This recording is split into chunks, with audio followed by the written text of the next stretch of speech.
দিন বাড়ি যায় জোরে পাখির ডানায়, যদি না হয় কথা জমে নীরবতা। তুমি চোখে রাখো চোখ, চোখে চোখে কথা হোক, যেতে পথে আজ এটুকু বলি, যত দূরে যাই জানি না তো কবে, জেনে রেখো শুধু ফের দেখা হবে। যত দূরে যাই জানি না তো কবে, জেনে রেখো শুধু ফের দেখা হবে।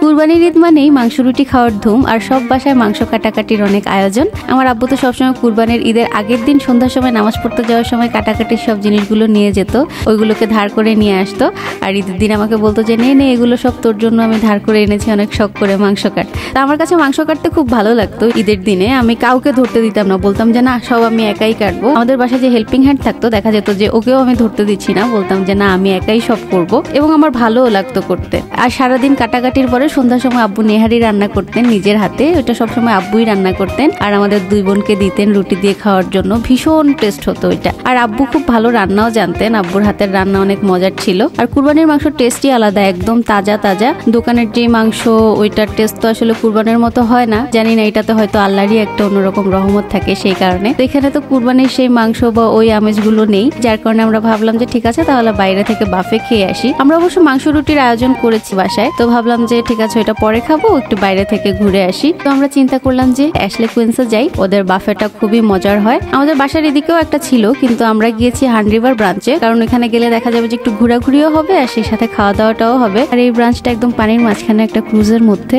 তো আমাদের যেতে একটু দেরি হয়ে গিয়েছে, আমরা যখন পৌঁছেছি তখন মোটামুটি 7:30টার মতো বেজে গেছে। এখানে সিস্টেম হচ্ছে এখানে স্ক্রিন গুলো আছে, এখান থেকে আগে টোকেন নিতে হয়, টোকেন নেওয়ার পরে এখানে বসে ওয়েট করতে হয়, এটা হচ্ছে ওদের ওয়েটিং রুম। তো এখানে টোকেন নিয়ে সবাই বসে অপেক্ষা করে, ওদের ডাইনিংটা হচ্ছে উপরে। তো যখনই উপরে জায়গা খালি হয় তখনই ওই টোকেন নাম্বার ধরে কল করে, যখন হচ্ছে টোকেন নাম্বার কল করবে তখন স্ক্রিনে ভিজিবল হয়। তো আমরা বসে বসে ওয়েট করছিলাম এখানে যে কখন আমাদের টোকেন নাম্বার আসবে, এই স্ক্রিনে একটু পর পর আমরা চেক করছিলাম। তো যখন আসলো আমরা তাড়াতাড়ি করে উপরে গেলাম। এখানে নিয়ম হচ্ছে টোকেন দিয়ে তারপর বিল পে করতে হয়, তারপর হচ্ছে ডাইনিং এ যাওয়া যাবে। তো আমরা এখানে বিল পে করে ডাইনিং এ চলে যাচ্ছিলাম। ওনারা বলছিল যে এখন তো 7:30টা বাজে, 8:30টার মধ্যেই ওনাদের ডাইনিং ক্লোজ হয়ে যাবে। তো আমরা তাড়াহুড়ো করছিলাম, ভেবেছিলাম যে একদম কবজি ডুবিয়ে খাবো, কিন্তু আসলে অত বেশি খেতে পারিনি, অল্প একটু খাওয়ার পরেই মনে হচ্ছিল যে পেট ভরে গেছে। এখানে অনেক অনেক আইটেমস ছিল, কোরিয়ান আইটেমসও ছিল অনেকগুলো, তারপর অনেক রকমের পিজা ছিল, পাস্তা ছিল, ম্যাকারনি ছিল, তারপর তকবকি ছিল, অনেক সি ফুড আইটেম ছিল, তারপরে অনেক রকমের স্যুপ ছিল, স্যালাড ছিল, তারপর সুশি ছিল। আমার সবচেয়ে ভালো লেগেছে ওদের ডেজার্ট সেকশনটা, ওখানে অনেক রকমের ডেজার্ট ছিল, অনেক রকমের কেক ছিল, পেস্ট্রি ছিল, চকলেট ছিল, পরে মুস ছিল।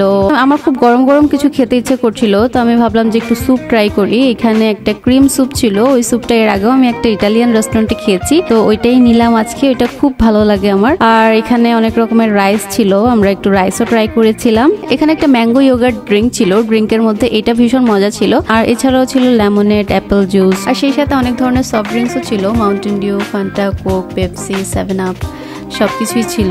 আমার সবচেয়ে বেশি ভালো লেগেছে ম্যাঙ্গো ইয়োগার্ট ড্রিঙ্কটা আর হচ্ছে লেমনেডটা। আর আইসক্রিমও ছিল, আইসক্রিম ভেবেছিলাম খাবো, অনেক রকম ডেজার্ট খাওয়ার পরে আইসক্রিম আর খেতে ইচ্ছে করছিল না। তারপর এখানে অনেক রকমের ফ্রাইস ছিল, বিভিন্ন ধরনের পিজাও ছিল এখানে। আমার হাজব্যান্ড হচ্ছে পিজা লাভার, সে পিজা দেখলেই 2 হাত বাড়িয়ে দেয়, তো সে বিভিন্ন আইটেমের পিজা নিয়েছে এক স্লাইস করে। সবচেয়ে মজার ব্যাপার ছিল এখানে একটা রোবো ছিল, প্রত্যেকটা টেবলে একটা কল বাটন ছিল, এখানে কল করলেই রোবো চলে আসে খালি প্লেট বাসনগুলো নিয়ে যাওয়ার জন্য। ও নিজে নিজে উঠাতে পারে না, ওকে তুলে দিতে হয়, তুলে দিলে তখন হচ্ছে ও নিয়ে যায়। আর এখানে গ্লাসের ভেতরে যে চেয়ারটা দেখা যাচ্ছে এটা টাইটানিক মুভির ডাইনিং এ ইউজ করা হয়েছিল, এটা সেই চেয়ার। আর সবচেয়ে বড় কথা হচ্ছে কি বাফেগুলোতে অনেক বেশি খাওয়া যায় না, আমার কাছে মনে হয় বাংলাদেশের বাফেই বেস্ট, কারণ প্রত্যেকটা আইটেমই দেশীয় স্বাদে তৈরি করা হয়, আর সেই কারণে আমাদের খুব বেশি ভালো লাগে। বাংলাদেশে বাফেতে গেলে তো আমি একদম কবজি ডুবিয়ে খাই। তো এখানে অনেকগুলো আইটেম আমরা ট্রাই করতে পারিনি, কারণ এখানে অনেক পোর্ক আইটেমও ছিল।